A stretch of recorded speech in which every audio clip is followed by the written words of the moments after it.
filimkani waxaase dib ugu habeeyey Saho Somali Studio waxaase gacan weyn ka yeeshay Seki Sahal www.sahosomali.com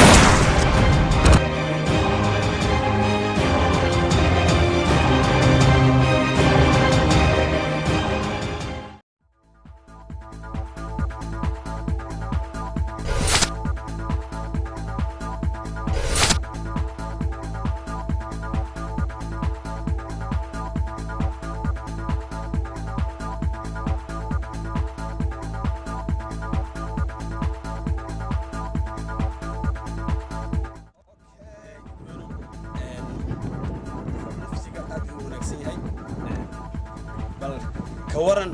دفاع نفسداد inaad barato oo aad dadka badana wax ogtahay haweenada marmarka qaar in dagaal iyo waxyaalo iska dhacaan dhalinyarada soo weerarto shan iyo lix aad iska celi kartaa marka difaac nafsiga aad u wanaagsan yahay bal haddana kilib yar oo aad u mac oo aad hadhow aad ku fahantaan bal nolol daawada si hadhow aad u dhaxdaan aad u wanaagsan yahay marka waxaan rabnaa insha Allah dadka inay si fiican u ogaadaan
filimkani waxaa se dib ugu habeeyey Saho Somali Studio waxaa se gacan weyn ka yeeshay Seki Sahal www.sahosomali.com